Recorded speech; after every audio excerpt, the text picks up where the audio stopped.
Olá pessoal, voltamos para a segunda parte dessa live de sexta-feira sobre a saúde na Inglaterra regencial.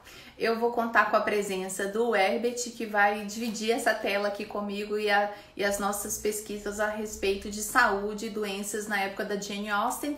E agora, nessa segunda metade, a gente vai concluir sobre as nossas pesquisas sobre os livros da Jane Austen e também a gente vai falar sobre qual foi a doença, quais são as pesquisas em torno do que causou a morte da Jane Austen. Então, obrigada por todos vocês estarem de volta. Consegui. Bom, esqueci, Tarcísio está falando da Harriet, que a gente não citou. A Harriet também adoece lá em Emma, né? Ela pega um resfriado muito forte e aí não participa daquela ceia e aí começa a dar uma distanciada ali do Elton. Muito bem lembrado. Não sei por que eu não anotei isso. Bom, os autores que a gente leu para preparar essa live, eles citam que um dos componentes, os dois componentes que poderiam ser os maiores causadores de doença eram coisas simples, que era exercício físico e mental. Exercício físico podia ser caminhada, alguma prática de esporte, cavalgar, e mental era ler e escrever, né? Ou desenvolver alguma habilidade manual, certo? Habilidades manuais são ótimas para a gente desenvolver também essa saúde mental, né? Porque a gente consegue sair um pouco assim da rotina, do cérebro pensante ali e começa a fazer bordado, sei lá. Eu deixo a bibliografia assim, são 5 artigos. Desculpa, são 5 artigos que a gente leu. Fazendo só uma observação rápida aqui, Adriana, sobre a questão da doença mental, né? Muitas das vezes a pessoa ela trabalha muito, por exemplo, escrevendo, lendo, ou mesmo no escritório, né? Quase não pegando pesado e às vezes as pessoas questionam, né? Mas como assim? A pessoa adoeceu? Gente, também ler, né? Ou trabalhar muito com a mente cansa, Sim. né? A gente pensa que é só pegar no pesado, né? Você só sair no sereno. Não, até você dentro de casa, né? Você não tendo um ritmo de vida e uma alimentação muito boa e saudável, é óbvio que você vai pegar uma doença, né? Entende? Aí a gente também precisa desconstruir essa ideia aí, né? Que muitas das vezes é construída de forma errada. Eu achei interessante isso. Sim, só ficar em casa também não é um bom sinal, né, de saúde. Agora não é a questão, né, que nós estamos presos numa pandemia. Sim, mas sim. essa questão de só ficar em casa é um problema. E as pessoas que estavam na live anterior até sugeriram que essas questões das doenças nervosas, as desordens de ordem nervosas, elas estavam associadas com esse ficar em casa. Veja bem, minha gente, na vilazinha lá que a Emma morava. Não tinha muita coisa para fazer, a não ser ir no correio, comprar alguma coisa de granja, né? Carne, alguma coisa assim. Mesmo assim, tinha os empregados, né? Quem tinha uma condição melhor. Ou então ir na lojinha de tecido de fitas. E mesmo assim, se você fosse numa semana, na outra ia estar lá do mesmo jeito igual. Então, as mulheres ficavam muito aprisionadas dentro de casa mesmo, né? E aí tinha que ter esses serões mesmo de leitura, esses encontros ali para fazer bordado, porque senão acho que era o santo remédio da época, era isso. Inclusive, você estava dizendo aí, o Herbert, dessa questão do trabalho intelectual. Durante meu doutorado, eu fui orientada a fazer um trabalho manual. No caso, eu já bordava, então eu aprendi a costurar para poder desanuviar, para sair um pouco do doutorado ali. Foi o psicólogo que me orientou a falar, olha, você tem que fazer alguma coisa para você se desligar dessa pesquisa, porque como eu estava de licença só para pesquisar, sabe? Eu ficava em cima dos livros e da tese e o negócio não é bonito, não. Né? Então tem essa questão das doenças, né, psicológicas, digamos assim. Bom, como foi salientado pela Gilbert e a Goober no livro delas, acho que é de 85, The Mad Woman in the Attic, elas falam que as mulheres eram excluídas da vida social, então essa permanência em casa trazia sérias doenças nervosa, sabe? Eu estava comentando outro dia com meu primo sobre a minha semelhança com a minha mãe, com o meu pai, né? Que ele conheceu, meus pais. E aí ele falou que tinha medo da minha mãe, porque ela era muito brava. A minha mãe teve 8 filhos. Então você Nossa, imagina, porque eu me lembro dela fazer bem assim, ó, para não bater na gente. tem que Eu, ser com uma, guerreira já para sinto o cuidar de 8 trabalho. filhos, hein? Imagina Tem que com ser 8. guerreira para cuidar de 8 filhos, né, Adriana?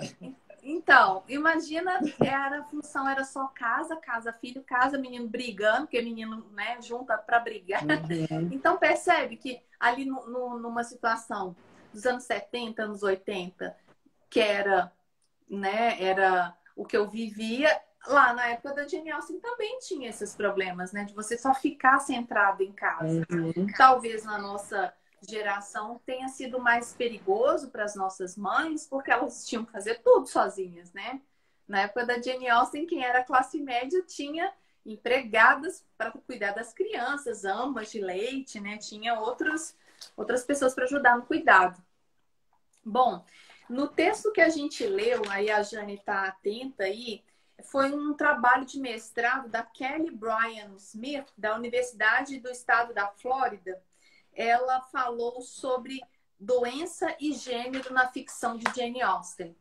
Depois eu te passo as referências.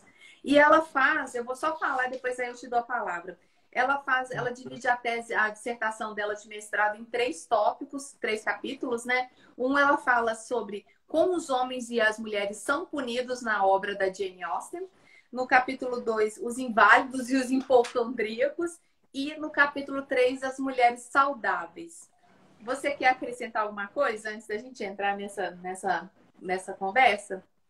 Eu deixo a palavra com você, porque esse trabalho aí eu não consegui ler todo, É né? uma dissertação de 50 páginas, né? Mas Isso, como eu te passei só porque ontem, não dava o para... tempo foi muito curto, né? E aí era Sim, muita coisa, aí eu não dei conta de ler, por causa das ótimo. obrigações. Não tem problema, você estava dando aula hoje, né? Bom, Isso. lá no capítulo 1 que ela fala sobre como os homens e as mulheres são punidos nas obras, ela foca só em 3 personagens. Ela foca no Tom Bertram, de Mansfield Park, Marianne Dashwood, de Razão e Sensibilidade, e Louisa Musgrove, de Persuasão. Aí a gente tem 2 mulheres e um homem. A doença e o machucado, no caso da Louisa Musgrove, serviram de forma de uma reforma íntima dessas pessoas, né? Elas tiveram que passar por essa situação de problema de saúde para crescer de alguma maneira. E eles chamavam a Sarah, ela falou muito desse quarto de recuperação, ou seja, né? O quarto da pessoa mesmo que servia de um quarto de recuperação, que é uma espécie de simbolismo para o desenvolvimento ou crescimento desses personagens, dos 3 aí que eu citei. Mas apesar de todo o sofrimento que eles passaram, né? Eles voltam à vida bem modificados. Aí então tem a questão de a cura deles estarem ligada a uma cura moral, como é o caso do Tom Bertram e da Marianne Dashwood. O Tom, ele deixou, né? Pelo menos parece que ele deixou a vida boêmia, e a Marianne realmente cresce, né? De uma menina de 17 anos, ela vira uma mulher. Os 3 personagens apresentam comportamentos inadequados, né? A Luísa com aquela história de ficar me pega, de pular lá no colo do capitão. O Tom Bertram de se envolver com bebidas, né? Com outras orgias, possivelmente. E a Marianne se jogar, literalmente, nesse sentimento avassalador que é esse amor aí pelo Wickham, né? Então, a gente estava até conversando outro dia, né, Webert, sobre essa questão aí de evitar os cafajestes, como é que ela não percebeu que ele estava ali dando todos os sinais de ser boy lixo.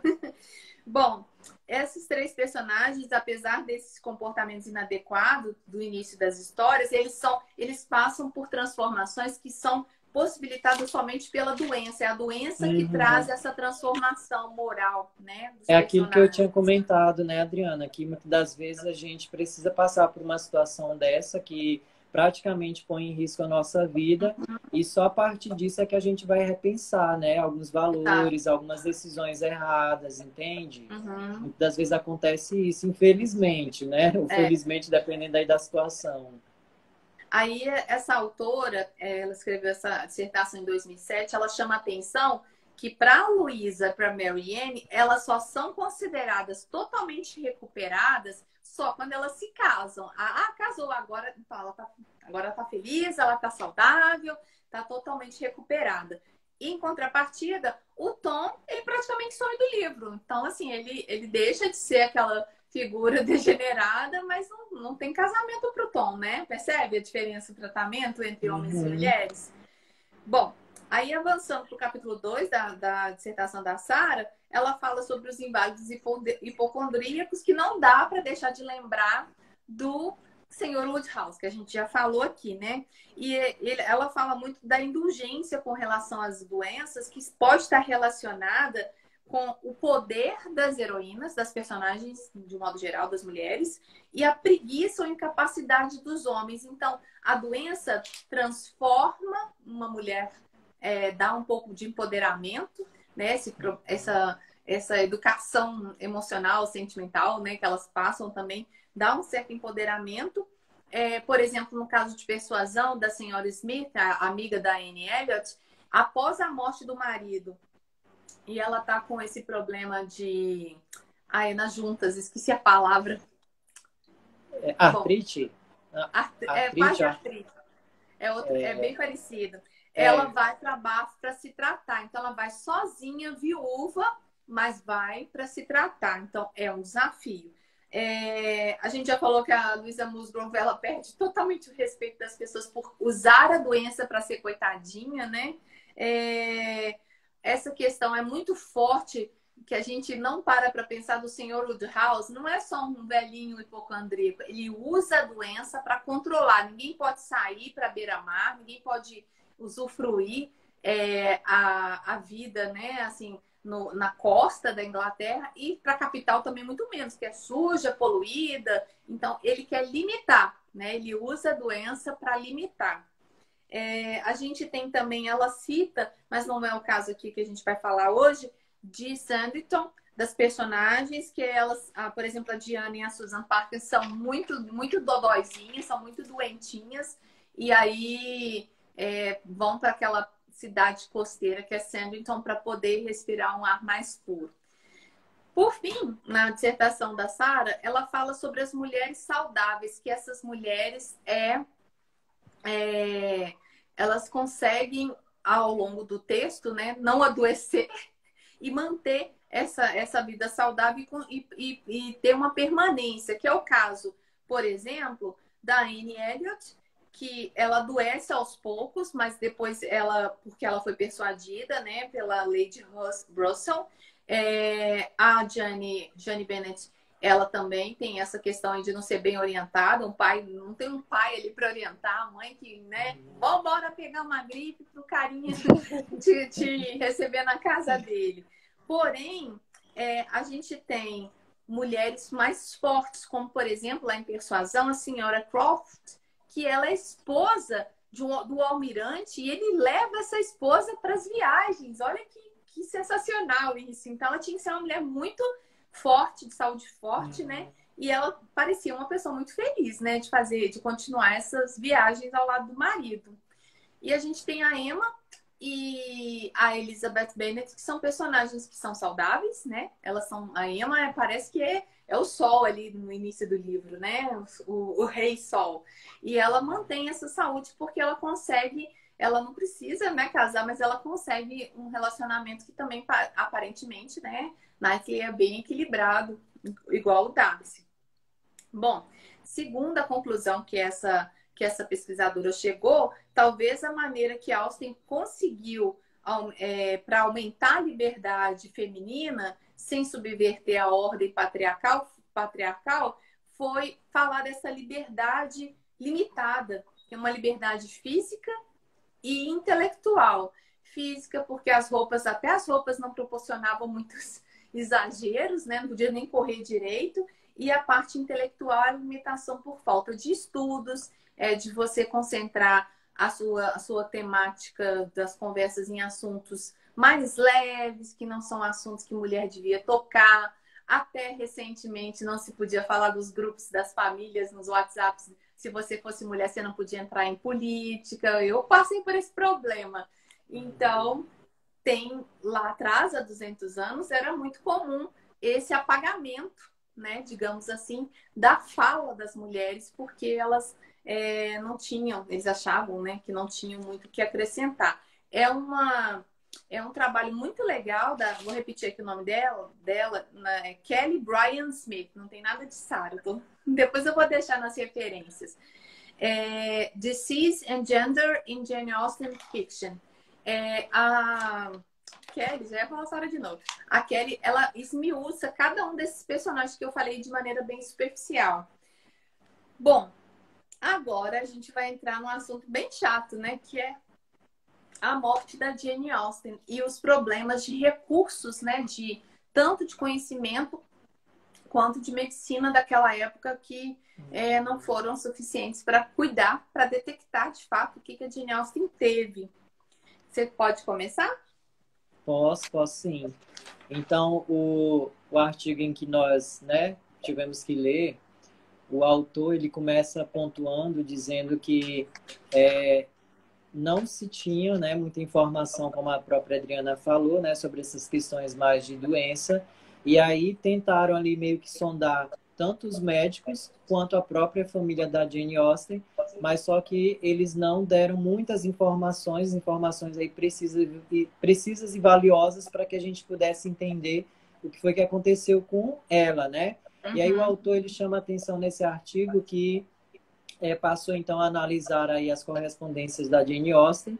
Inclusive, ele até aponta que ela era uma pessoa bem, né, antenada, ligada até essa questão de saúde, né, porque ele mostra que a partir dessa documentação, dessas missivas que ela mandava para a irmã, que ele pôde ali descobrir que ela carregava essa doença, né, que começou ali pela bilis, né, Adriana? Pela bilis. E aí ocasionou várias dores nas costas dela, o que pode aí ter levado ela à morte, né? Então, ele fala, né, que as cartas então da Jane Austen revelam seu estado de saúde, como eu anotei no meu esquema aqui de resumo, pois ela chegou a fazer então alguns comentários sobre isso para a irmã, né? E o autor aponta que ela, então, como eu já tinha também falado, ela era uma observadora precisa aí dessa questão também da doença, tá? E aí, caminhando só mais um pouquinho, então, ele mostra que ela começou a sentir a fraqueza e cansaço um ano antes, né? Em julho de mais ou menos meados de julho de 1816. E aí, né, ele vai caminhando no texto e mostra que dentro de algumas semanas ela sentiu fortes dores nas suas costas, pois uma carta datada aí de 8 de setembro, já depois de mais ou menos um mês e meio aí, né, desse primeiro momento, desse primeiro contato, ela disse a seguinte situação, né, para a irmã: minhas costas não têm me dado quase nenhuma dor por muitos dias. Isso, palavras dela, né? Eu tenho uma ideia de que a agitação causa tanto dano quanto fadiga. Então, o que ela estava querendo dizer aí, né? Que ela não podia ficar muito se movimentando, né? Saindo, porque qualquer movimento poderia enfatizar e potencializar, essa questão das dores que ela vinha sofrendo nas costas. Mas aí, pela documentação, né, que ele foi lendo, ele percebeu que estava muito ligado à bilis, né? Que é aquela parte ali que está ligada, né, no estômago e também de uma certa forma, se não me engano, com o rim, não, com o fígado. A fígado, né? E fígado, né? Então, isso. Pode falar, Adriana. A questão toda é que não se tinha exames corretos, né, para detectar isso.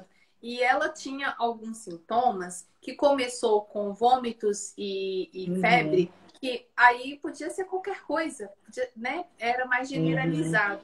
E eu só queria chamar atenção para foi o Sir Zachary Cope que escreveu esse artigo em 64 para o British Medical Journal, ele falou que não havia documentação, como você disse, dessa doença, e ele considerou a Jane Austen uma precursora de falar, registrar a própria doença praticamente sem querer, porque ela estava registrando para informar as pessoas, né, o estado de saúde dela. E ela acabou sendo uma das primeiras pessoas a relatar essa doença, que mais adiante, um pouco, acho que um ano e meio depois, eles configuraram como doença de Addison, mas a gente ainda vai chegar lá. Você parou em setembro, eu tenho uma carta aqui de dezembro de 16 de dezembro de 1816, que ela se recusa a jantar, dizendo que a caminhada está muito além da força, ou seja, uma simples caminhada para ir até a casa de um parente, de um vizinho, estava muito além do que ela conseguiria, sabe, fazer. Como é que se diz?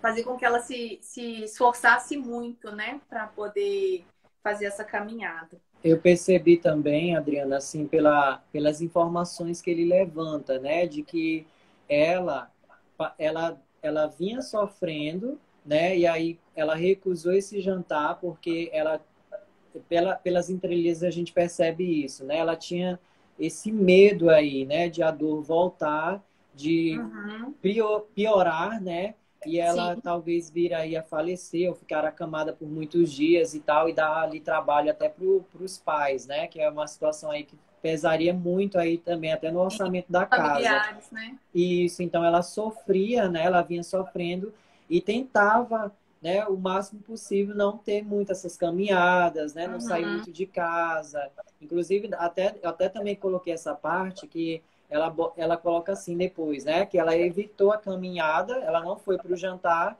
e aí ela coloca uma ressalva, né? Entre parênteses, embora eu esteja muito bem.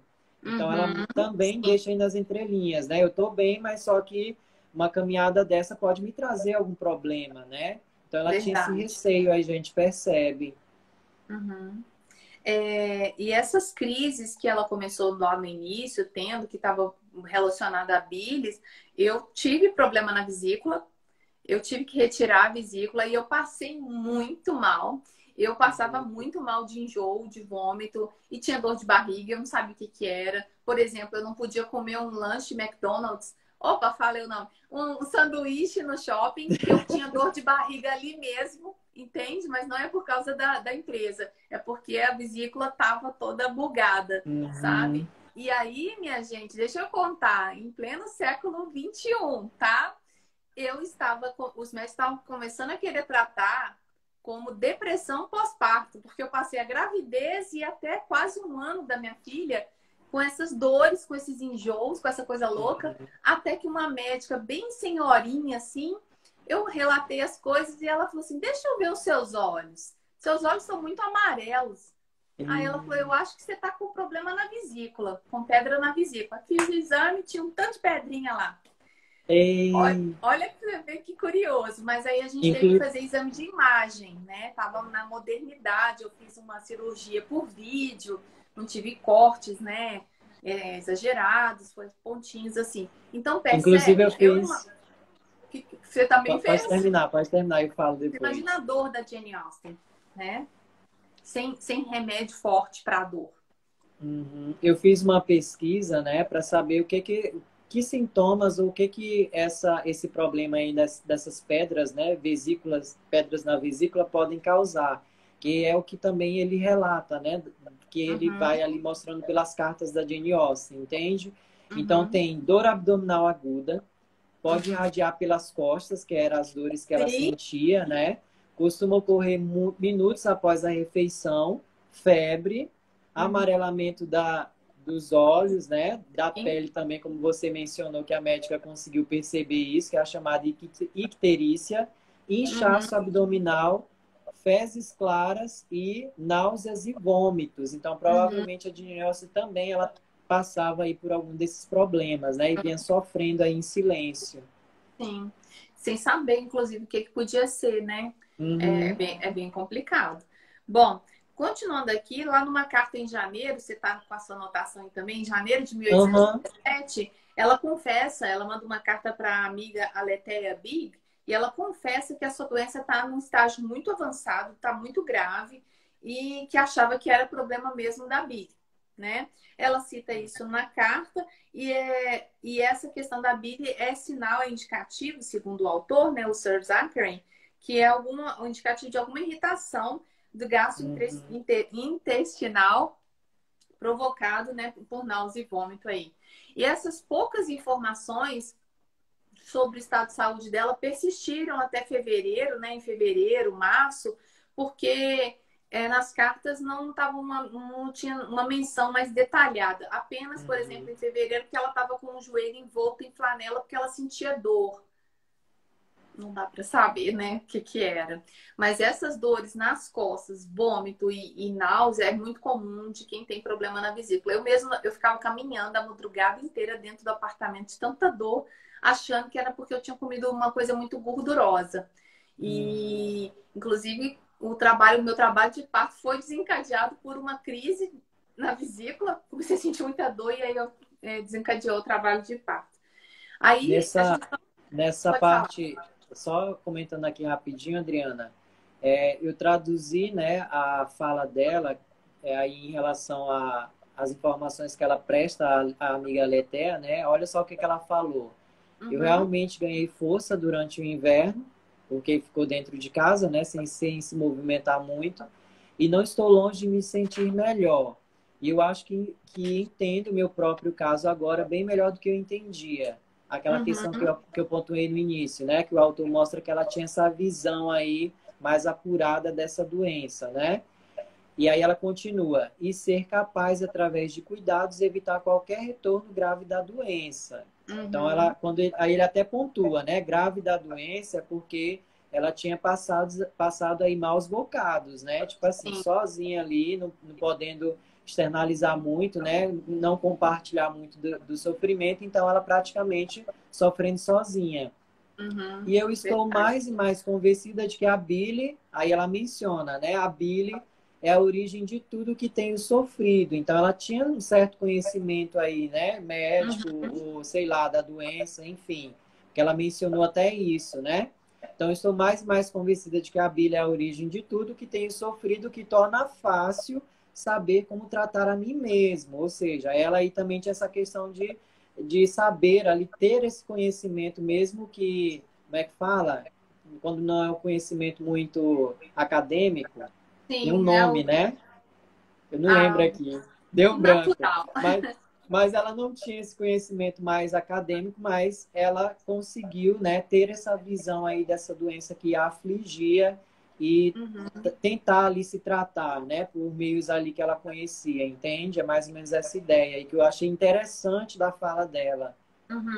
E é interessante que ela estava até esse momento aí, em março, mais ou menos, até fevereiro, que ela escreveu para a amiga, eles ainda estavam pensando em problema na bilis, que não era uma coisa tão grave, né? Bom, eu não sei se a pessoa ia conseguir manter uma vida saudável tendo crises na vesícula, mas enfim. Aí, em março, numa carta de 23 de março, ela fala que teve muitas febres, mas ela se sentia melhor. Porém, ela estava muito angustiada com a mudança da aparência, né, da pele dela, do rosto. E aí já é o indício de que não era só problema na bilis, né? Aí, em 6 de abril, ela também descreve um ataque muito forte da bile e febre. E tem só 2 últimas cartas escritas em maio que sinalizam uma piora também. Ainda ela preocupadíssima com essa questão da aparência. Mais à frente a gente vai falar o que era. Era aquela aparência de Walking Dead, sem querer fazer gracinha, que é o tom de pele que fica entre o pálido e o escurecido. É um tom meio marrom estranho, dependendo da tonalidade, né, da pele. Vai mudar. Ela tá em Charlton nessa época, né? Ela se muda para Winchester, que é 30 minutos de Charlton, para se tratar com um cirurgião chamado Leaford, Senhor Leaford. A Cassandra vai acompanhá-la, e aí a gente já tem cartas da Cassandra para outras pessoas relatando o que estava acontecendo com a Austen. Você quer acrescentar alguma coisa? Que tem a carta derradeira, né? Que é muito triste. Pode falar, Tem a sem carta da problema. Cassandra. A Jane Austen faleceu dia 18, às 4h30 da madrugada do dia 18 de julho de 1817. Aí, numa carta do dia 20 de julho de 1817, a Cassandra manda uma carta para a sobrinha, que era a favorita da Jane Austen, a Fanny Knight. Ela relata os inúmeros desmaios, o silêncio e a imobilidade. Ela ficava imóvel, ela ficava parada, e a partir das 19 horas ela não conseguia mais falar e nem se mexer. Então foi de 19 a 4h30 da madrugada, só nesse suplício, e a Cassandra Sofrendo, ali né? tentando manter pelo menos a chama, literalmente a chama acesa ali, né? Vamos ficar com ela até o momento final. Então, essa questão dos desmaios também já tira um pouco o motivo, né? A causa do seu problema na bilis, né? Então, os estudiosos, eles também relacionam uma questão de fundo emocional. Você lembra disso? Que o irmão da Jane Austen, que era o que mais ajudava ela na questão da publicação dos livros, ele que ia tratar dos contratos e tudo mais, o Henry, ele em 1816, lá no primeiro semestre de 1816, ele acaba entrando em falência, e pode ter sido esse um gatilho para Jane Austen já ter ficado totalmente preocupada. Então, essa questão da saúde, a saúde emocional dela tá com a imunidade muito baixa, e ela, sabe, desenvolve. É aquela história que os antigos falavam para você não guardar raiva, para você não adoecer. Se você guarda a raiva, você adoece. E essa questão, gente, ela é muito correta. Os psicólogos confirmam hoje que o que você guarda internaliza e pode virar alguma doença física ou mental. Então, nada de ficar guardando o tal do engolir sapo. Isso já era comum na época da Jane Austen, esse conhecimento, mas não tinha as evidências, né, científicas para fazer o tratamento, inclusive mental. Eu fico imaginando você ver um irmão perder tudo, sendo que ele já não tinha uma outra fonte de renda, devia ser algo muito desesperador, porque ele tinha família, né? Ele tinha família para sustentar. Então,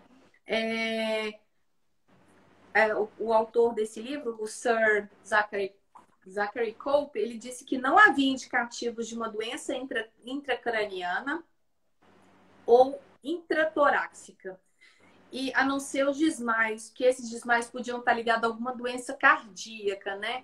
Que aí eu não tenho especialização na área médica para poder entrar mais nesse assunto. Aí ele sugere uma doença que foi cunhado, o nome foi cunhado um ano após a morte da Jane Austen pelo Addison, que é a doença de Addison, que é causada por tuberculose ou problemas das glândulas suprarrenais, que aí tem tudo a ver com essas dores, né, com esses vômitos. E a tuberculose pode ter sido uma aquisição pelo leite. Aí também tem essa questão, né? E aí ele enfatiza essa questão da Jane Austen ser a primeira pessoa que descreve a doença de Addison sem saber que ela tinha, no caso, a doença de Addison. Porém, nesse artigo aí, tem também uma resposta a esse artigo científico, né?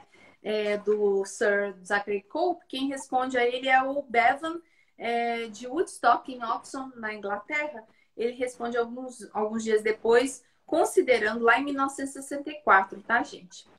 Considerando a febre um sintoma bem incomum da doença de Addison. Então, esse Bevan, ele tenta desassociar, né, tirar a doença de Addison como responsável da morte da Jane Austen. E ele sugere uma doença que se chama doença Hodgkin, por causa da cor da pele, né, do rosto da Jane Austen e as dores nas costas.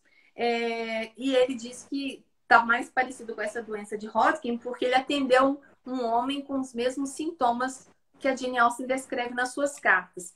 E existe ainda uma outra teoria ou uma confabulação da história do cacho do cabelo da Jane Austen, que a gente já falou aqui, ela deixou um cacho de cabelo para o irmão, porque ela era solteira, então não teve, né, não se casou, não foi pro amado.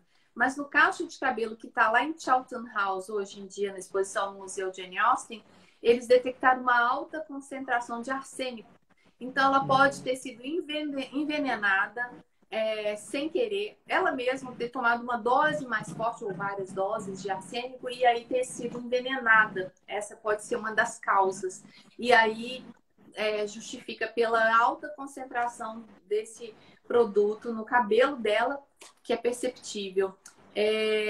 A Jane perguntou se essa doença de Hodgkin pode ser um tipo de câncer.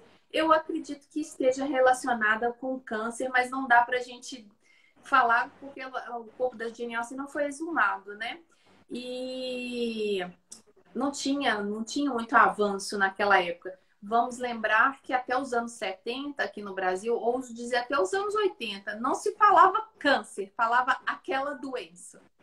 Então, era um tabu falar, pesquisar e, né, servir de cobaia, talvez para experimentos, né, para tratamento dessa doença. Então, é muito complicado. Agora, o câncer também tá muito relacionado com distúrbios, principalmente ela tinha anemia. Anemia, eu tive anemia durante 2 anos e eu tinha que fazer exame de 3 em 3 meses e eu fazia os exames, ia consultar com um médico que era de um centro de câncer. Olha para você ver, porque o câncer está muito relacionado com essa alteração, digamos assim, para falar bem, de maneira bem superficial, dos exames, né, estarem alterados aí, os exames de sangue. Então, tem alguns indícios. A questão toda, pessoal, é que como foi uma morte muito rápida, né, 1 ano, se você for olhar, eu acho que chega até ser rápido, né? Numa época que não tinha recursos para pesquisa, para investigação, e o fato dela também ser mulher e não ser uma pessoa importante, uma rainha, talvez, né? Uma pessoa da nobreza, ela também não tinha acesso aos grandes médicos, né? Então, tinha toda essa precariedade. Uma frase muito bonita aí que a Jane, eu estou sentindo aí a emoção da Jane, ela falou: que dó, que pena que ela acabou morrendo tão cedo. O autor desse artigo que nós estamos falando, ele disse que era uma doença tão incomum, que é uma pena que uma doença tão incomum tenha atingido um espírito tão raro. Então, Jane Austen, tão genial, foi atingida por uma doença que ela não é comum, não é como talvez seria na época que na infância dela, tifo, ou uma febre aí, né? Uma pneumonia. Não, era uma doença que, assim, a proporção da população que era atingida por essa doença era muito pequena, né? Ela não tinha nem nome, a doença de Addison, né? Quando a Jane Austen morreu. E aí a gente fica com essa suposição. Então, esses são os artigos acadêmicos que a gente encontrou que estão relacionados à morte da Jane Austen, os mais recentes, e esse de 64, que para mim é um artigo bem rapidinho de se ler. Inclusive, a gente vai escrever um artigo sobre isso, né, Weber, sobre a doença da Jane Austen. A gente vai coletar mais informações para poder sustentar o nosso artigo a respeito do que matou a Jane Austen. Aquele livro que eu sugeri, What Killed, que matou Jane Austen e outros mistérios da medicina, que em inglês, deixa eu ver se é isso mesmo, What Killed Jane Austen and Other Medical Mysteries.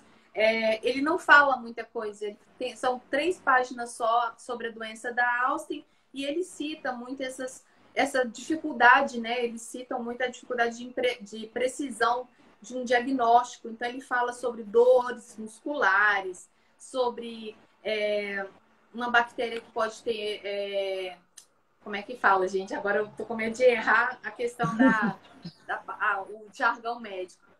Uma bactéria que chama bacterial endocardite, ou seja, no coração, que causava esses desmaios, né? Câncer de estômago, essa questão da pele mudar de cor está relacionada a várias doenças, a diarreia, né? Relacionada à pelagra, e tem essa questão da tuberculose contaminada pelo leite de vaca. Então, né, assim, o que várias pessoas chegaram à conclusão que pode ter sido mesmo essa doença de Addison, mas não temos certeza, né?